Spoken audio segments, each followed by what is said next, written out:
Hello friends, welcome to Men's Fashion Tamil. இந்த வீடியோல நம்ம வந்து பாடி லாங்குவேஜ் பத்தி தான் பேச போறோம். உங்க எல்லாராலையும் பார்க்க முடியுதுன்னு நினைக்கிறேன். ஸோ பாடி லாங்குவேஜ் அதுவும் வந்து அட்ராக்டிவான பாடி லாங்குவேஜ் பற்றி பேச போகிறேன். இந்த வீடியோ பார்த்துட்டு தயவு செஞ்சு உங்கள் கிளாஸில் இருக்கிற பொண்ணுங்க, காலேஜில் இருக்கிற பொண்ணுங்க, உங்கள் ஒர்க் ஸ்பேஸில் இருக்கிற பொண்ணுங்களை நீங்கள் வந்து கரெக்ட் பண்ணக்கூடாது. எனக்கு ஒரு ப்ராமிஸ் பண்ணணும். MFT டீச்சருக்கு நீங்கள் ப்ராமிஸ் பண்ணணும். ப்ராமிஸ் உங்களால் வீடியோவில் பண்ண முடியாது. அட்லீஸ்ட் கமெண்ட் பாக்ஸில் ப்ராமிஸ் ப்ரோ, நான் இந்த ஸ்கில்ஸ் எல்லாம் யூஸ் பண்ணி எந்த ஒரு பொண்ணோட லைஃப்பையும் கெடுக்க மாட்டேன் அப்படின்னு ப்ராமிஸ் பண்ணுங்கள். அண்ட் டாபிக் நான் ஃபர்தராக பேசுகிறதுக்கு முன்னாடி இந்த வீடியோட sponsors health with apple cider vinegar பற்றி நான் ஒரு 2 லைன் சொல்லிக்கிறேன். ப்ராடக்ட்டோட பையிங் லிங்க் நான் கீழே டிஸ்கிரிப்ஷனில் கொடுத்துருக்கேன். அண்ட் ஒரு சிலருக்கு ஆப்பிள் சைடர் வினிகர் ஏன் யூஸ் பண்ணுறோம் அப்படின்னு தெரிஞ்சிருக்கும். டெய்லி மார்னிங் நம்ம ஒரு டம்ளர் தண்ணியில் குடிக்கிறதுனால நம்மளோட ஸ்கின்னுக்கு நல்லது, நம்மளோட போன்ஸுக்கு நல்லது, அண்ட் அதே மாதிரி வெயிட் லாஸ்க்கு இது ஹெல்ப் பண்ணும். லாட் ஆஃப் பெனிஃபிட்ஸ் இருக்குது. ஸோ ஒரிஜினல் ப்ராடக்ட் நீங்கள் வாங்கணும்னா கீழே டிஸ்கிரிப்ஷன் பாக்ஸில் லிங்க் கொடுக்குறேன், செக் பண்ணி பாருங்கள். Okay friends, coming back to the topic body language.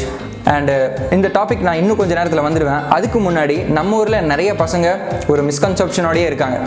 இப்போ ஆப்போசிட் செக்ஸ் முன்னாடி நான் ரொம்ப அட்ராக்டிவாக இருக்கணும், நான் ரொம்ப ஹேண்ட்ஸமாக இருக்கணும், என்னோட பர்சனாலிட்டி ரொம்ப சாமிங்காக ப்ளீஸிங்காக இருக்கணும் அப்படின்னு எல்லாரும் நினைக்கிறதான். இந்த வீடியோ பண்ணுற நானும் சரி, இந்த வீடியோ பார்க்குற எத்தனையோ பசங்க நினைக்கிறதான். அதில் வந்து எந்த விதமான தப்பும் கிடையாது. பட் பசங்க முக்கியமாக 2 ஏரியாவில் ஃபோக்கஸ் பண்ணுவாங்க. ஒன்று வந்து அவங்களுடைய ஃபேஸ், 2வது அவங்களுடைய ட்ரெஸ்ஸிங். பிளாக்ல இருந்து நான் ஒயிட்டாக மாறணும், பிம்பிள்ஸ் இல்லாத ஒரு கிளியர் ஸ்கின் இருந்துச்சு அப்படின்னா நான் ரொம்ப அட்ராக்டிவாக இருப்பேன், கொஞ்சம் அழகான ஷர்ட் பேண்ட் போட்டுக்கிட்டேன்னா நான் அட்ராக்டிவாக இருப்பேன் அப்படின்னு நிறைய பசங்க நினைக்கிறாங்க. Of course skin care routine, dressing நல்லது தான். பட் அதை விட ரொம்ப important body language. Body language ப்ராப்பராக யூஸ் பண்ணி உங்களால் கம்யூனிகேட் பண்ண முடிஞ்சுது, அந்த ஸ்கில் உங்களுக்குள்ளே இம்பைப் பண்ணிக்கிட்டீங்க அப்படின்னா உண்மையாலுமே உங்களோட பர்சனாலிட்டி வந்து இப்படிங்கிறதுக்குள்ளே ஸ்பைக் ஆகும். அதாவது லெவல் 10லேருந்து லெவல் 100 வரைக்கும் உங்களோட பர்சனாலிட்டி ரைஸ் ஆகும். அண்ட் அதுக்கு நான் கேரண்டி. ஸோ முக்கியமாக நீங்கள் ஃபோக்கஸ் பண்ண வேண்டிய ஏரியாஸ் நான் இங்கே 1, 2, 3, 4, 5 எழுதியிருக்கேன். ஸோ இந்த போர்டு ஐ ஹோப் உங்கள் எல்லாராலையும் பார்க்க முடியும் நம்புகிறேன். ஃபர்ஸ்ட் ஒன் வந்து லுக்குன்னு நான் சொல்கிறது நம்ம எங்கே பார்க்குறோம் அப்படிங்கிறது ரொம்ப முக்கியம். ஒரு சிலர் வந்து பேசும்போது ஆமாம் சொல்லு சின்ன வந்து அப்படியே மேலே வச்சு பேசுவாங்க. ஸோ இப்படி பேசும்போது கான்ஃபிடென்ட்டான ஒரு பர்சன் அப்படின்ற மெசேஜ் அவங்களுக்கு போய் ரீச் ஆகுது. நீ அரகண்டான ஒரு பர்சன் அப்படின்ற மெசேஜ் தான் போய் ரீச் ஆகும். அதுக்கு பதிலாக நம்ம வந்து ரொம்ப பணிவாக இந்த பொண்ணு பார்க்க வரும்போது பொண்ணெல்லாம் அப்படியே தலை குனிஞ்சிட்டு அப்படியே நின்றுட்டு இருக்கும் வெக்கத்தில், சொல்லுங்கன்ற மாதிரி இப்படி நம்ம நின்றுட்டு பேசிகிட்டு இருக்கோம் அப்படின்னா நமக்கு கான்ஃபிடன்ஸ் லெவல் ரொம்ப கம்மியாக இருக்குது அப்படின்ற மெசேஜ் நம்மக்கிட்ட பேசுகிறவங்களுக்கு போய் ரீச் ஆகும். அதுக்கு பதிலாக நம்மளோட சின் வந்து just straight to straight, maybe 1 inch ரைஸில். ஸோ இப்படி நின்று அவங்கக்கிட்ட பேசுகிறோம் அப்படின்னா ஓகே இவன் கான்ஃபிடென்ட்டான ஒரு பர்சன் அப்படின்ற மெசேஜ் அவங்களுக்கு போய் ரீச் ஆகும். ஸோ ஃபஸ்ட்டு எல்லாரும் ஃபோக்கஸ் பண்ண வேண்டியது நம்மளுடைய சின், ரொம்ப மேலேயும் இல்லாமல் ரொம்ப கீழேயும் இல்லாமல். ஸோ ஸ்ட்ரைட் டு ஸ்ட்ரைட் வச்சு பேசுங்க. 2வது ஒன் ப்ராப்பர் போஸ்டர். எல்லா பசங்களும் வந்து தப்பு பண்ணுறது, மேக்ஸிமம் எல்லாரும் தப்பு பண்ணுறது வந்து இந்த ஒரு இடத்துல தான். இது ஏன் சொல்கிறேன்னா, ஒரு சிலர் வந்து இந்த ஸ்லவுச் பண்ணிவிட்டு தலையை பெண்ட் பண்ணிவிட்டு இப்படி நடக்கிறது வந்து ரொம்ப ஸ்டைலின்னு நினச்சி நிறைய பசங்க பண்ணுறாங்க. நான் அது ரோட்டில் பார்த்துட்டு தான் இருக்கேன். பட் இருக்கிறதுலே ஒஸ்ட்டு கேரக்டர் இது தான். நம்மளுடைய இந்த நெக் ஏரியா, அதாவது இந்த நெக் போஸ்டர் வந்து பெண்டிங்காக இருக்கும். 2வது செஸ்ட் இருக்குன்னா செஸ்ட்டுக்கு முன்னாடி நம்மளுடைய ஷோல்டர் வரவே கூடாது. எப்பவும் செஸ்ட்டுக்கு பின்னாடி தான் நம்மளுடைய ஷோல்டர் இருக்கணும். 3rd ஒன் நம்மளோட பேக்கு.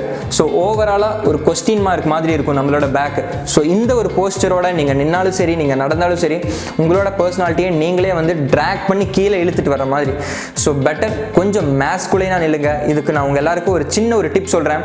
ஒரு செவுத்தில் போய் சாஞ்சிட்டு உங்களுடைய தலை செவத்தில் முட்டுதா அப்படின்னு பாருங்க. அண்ட் பின்னாடி உங்களோட அந்த ஸ்கேப்புலர் ரீஜன், உங்களோட ஷோல்டர் ரெண்டும் ஸ்ட்ரைட்டாக முட்டுதா அப்படின்னு பாருங்க. அண்ட் அதே மாதிரி உங்களோட பட் ஏரியா, இது 3 வந்து ஒரே லைனில் அலைண்டாக நின்றுச்சு அப்படின்னா நீங்கள் வந்து ப்ராப்பரான பாடி போஸ்டரில் நிற்கிறீங்க அப்படின்னு அர்த்தம். அண்ட் அதே மாதிரி ப்ராப்பரான பாடி போஸ்டர் அப்படின்னு தான் நான் சொன்னேன். அதை அதிகமாக பண்ணுங்க அப்படின்னு நான் சொல்ல. ஒரு சிலர் வந்து கான்ஃபிடன்ஸ் இன்னும் கான்ஃபிடென்ட்டாக இருக்கணும், என்னை பார்த்து 4 பேர் பயப்படணும் அப்படின்றதுக்காக செஸ்ட்டை வந்து இன்னும் எக்ஸ்ட்ரா ப்ராஜெக்ட் பண்ணி அசால்ட் ஆறுமுகம் ஆந்திராவில் காலை வச்சுட்டேன்டா அப்படின்ற மாதிரி அப்படி பண்ணிங்கன்னா நான் முன்னாடி சொன்ன மாதிரி தான். இது வந்து அரகன்ஸ், இது வந்து கான்ஃபிடன்ஸ் கிடையாது. ஸோ ப்ராப்பரான பாடி போஸ்டர் ப்ளஸ் ப்ராப்பரான லுக், பாதி ப்ராப்ளம் சால்வ்டு. இதை ஏன் நான் இவ்வளோ இம்பார்ட்டன்ஸ் கொடுத்து சொல்கிறேன் அப்படின்னா, இப்போ பொண்ணுங்களுக்கும் பசங்களுக்கும் நிறைய வித்தியாசம் இருக்குது. இப்போ ஒரு பொண்ணு நடக்குது, இல்லை ஒரு பொண்ணு திரும்புது அப்படின்னா அதில் வந்து ஃபெமினைன் குவாலிட்டிஸ் அதிகமாக இருக்கும். ஃபெமினைன் குவாலிட்டிஸ் அப்படின்னு நான் சொல்கிறது அதுதான் பொண்ணுங்க அப்படி நடந்தால் தான் நல்லாயிருக்கும். ஹிப்பை லைட்டாக ஷேக் பண்ணிவிட்டு தலையை குனிஞ்சிட்டு. ஸோ அதே மாதிரி பொண்ணுங்களுக்கு ஃபெமினைன் குவாலிட்டி எவ்வளோ இம்பார்ட்டண்ட்டோ அதே மாதிரி பசங்களுக்கு அந்த மேஸ்குலைன் குவாலிட்டி அப்படிங்கிறது ரொம்ப இம்பார்ட்டன்ட். அதை பார்த்து தான் ஆப்போசிட் செக்ஸ் நம்மளை பார்த்து அட்ராக்ட் ஆவாங்க. ஸோ உங்களோட பாடி லாங்குவேஜில் அந்த மேன்லினஸை காட்டுங்க. அதுதான். அண்ட் ஃப்ரெண்ட்ஸ், தேர்ட் ஒன் ஒரு ஸ்மைல். ஸோ எல்லாம் பண்ணிவிட்டு கடைசியில் இதை மிஸ் பண்ணிட்டோம் அப்படின்னா ரொம்ப பெரிய ஒரு தப்பு. நம்ம எல்லாரும் வந்து ஸ்மைல் பண்ணுறதுக்கு முன்னாடி பின்னாடி ஒரு பிக்சர் எடுத்து பார்த்தோம் அப்படின்னா நிறைய பேர் ஸ்மைல் பண்ணும்போது ரொம்பவே அழகாக இருப்பாங்க. ஸோ நீங்களும் வந்து ஸ்மைல் பண்ணி பேசுங்க. அண்ட் ஸ்மைல் பண்ணுறதுனால ரெண்டாவது பெரிய இம்பார்ட்டன்ஸ் என்னடானா, இப்போ ஆப்போசிட்டில் ஏதோ ஒரு பர்சன் நம்மளை பார்த்து ஸ்மைல் பண்ணும்போது நமக்கு எவ்வளோ ஹாப்பியாக இருக்கும். அந்த ஆள் பாரு சிரிச்ச முகமாக இருக்கான், சந்தோஷமாக இருக்கான், ஹாப்பியாக இருக்கான், ஒரு கான்ஃபிடென்ட்டான பர்சன், லைஃப்பில் அவர் நினச்சதெல்லாம் நடக்குது. ஸோ இதெல்லாம் சப்டிலாக நமக்கு வந்து ரீச் ஆகும். அதுக்கு பதிலாக யாரோ வந்து அரகண்டாக பார்த்துட்டு ஓகேப்பா அப்படின்னு சொல்லி போகும்போது நமக்கு எப்படி இருக்கும், யார் இருந்தாலும் சிடுமூஞ்சி வச்சு பேசிட்டு இருக்கானே அப்படின்ற மெசேஜ் நமக்கு போய் ரீச் ஆகும். ஸோ மற்றவங்க முன்னாடி நல்ல ஒரு இம்ப்ரெஷன் கிரியேட் பண்ணோம் அப்படின்னா முடிஞ்சா ஒரு ஜெனுவின் ஸ்மைலோட ஒரு கான்வர்சேஷன் கொண்டு போனீங்கன்னா ரொம்ப நல்லா இருக்கும். And friends, fourth one eye contact. இப்போ நான் வந்து கேமரா லென்ஸை பார்த்து பேசிகிட்டு இருக்கிறதுனால உங்களை பார்த்து பேசிகிட்டு இருக்கேன் அப்படின்னு நீங்கள் நினச்சிட்டு இருக்கீங்க. அதுக்கு பதிலாக நான் வந்து இந்த சைடு பார்த்து இந்த வீடியோவில் நம்ம பாடி லாங்குவேஜ் பற்றி தான் பேச போகிறோம். ஐ கான்டாக்ட் இங்கிருந்து இங்கே எடுத்து பேசும்போது எவ்வளோ டிஸ்ட்ராக்ட் ஆகுது உங்களுக்கு. அது மாதிரி தான் நீங்கள் யார்கிட்டயாச்சும் பேசும்போது ஐ கான்டாக்ட் ப்ராப்பராக இல்லாமல் நீங்கள் பேசிகிட்டு இருந்தீங்க அப்படின்னா இவன் டிஸ்ட்ராக்ட் பண்ணுறான், ப்ராப்பராக கவனிக்க மாட்டேங்கிறான் அப்படின்ற மெசேஜ் தான் போய் ரீச் ஆகும். ஸோ ஐ கான்டாக்ட் வளர்த்துக்கோங்க. And friends, finally walk. நம்ம எவ்வளோ கான்ஃபிடென்ட்டாக நடக்கிறோம் அப்படிங்கிறது ரொம்ப ரொம்ப முக்கியம். இப்போ எப்படி நடக்கிறது, ப்ராப்பராக நடக்கிறதுன்னு இதுக்கு முன்னாடியே நான் ரொம்ப கிளியராக ஒரு வீடியோ, ஸோ பிக்சரை வச்சு வீடியோஸை வச்சு எக்ஸ்பிளைன் பண்ணியிருக்கேன். ஸோ அந்த வீடியோவை நீங்கள் எல்லாரும் டெஃபினட்டாக பார்க்கணும் அப்படின்னு தான் நான் சொல்லுவேன். வீடியோட லிங்க் நான் கீழே டிஸ்கிரிப்ஷனில் கொடுத்துருக்கேன்.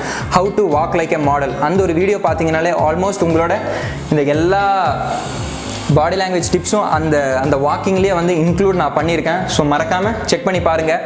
அண்ட் இவ்வளோ பாயிண்ட்ஸையும் ஜஸ்ட் ஒரு நாளில் கற்றுக்க முடியுமா ப்ரோ அப்படின்னு கேட்டிங்கன்னா கண்டிப்பாக கிடையாது. இதுக்கு வந்து லாட் ஆஃப் ப்ராக்டிஸ் வேணும். So maybe 2 weeks 3 weeks 4 weeks. So இது எல்லாத்தையும் வந்து உங்களோட பாடி லாங்குவேஜில் இன்க்ளூட் பண்ணும்போது ஆட்டோமேட்டிக்காக உங்களோட பர்சனாலிட்டி எப்படி எலிவேட் ஆகுது அப்படின்றத பாருங்கள். அண்ட் இந்த வீடியோ உங்கள் எல்லாருக்கும் பிடிச்சிருக்கும் நம்புகிறேன். பிடிச்சிருந்தா அண்ட் யூஸ்ஃபுல்லாக இருந்தால் சின்னதாக ஒரு தம்ஸ் போட்டு சப்போர்ட் பண்ணுங்கள். நெக்ஸ்ட் வீடியோவில் இதை விட இன்ட்ரெஸ்டிங்கான செல்ஃப் டெவலப்மெண்ட் டிப்ஸோட உங்களை வந்து பார்க்குறேன். Until that, bye from Sanju.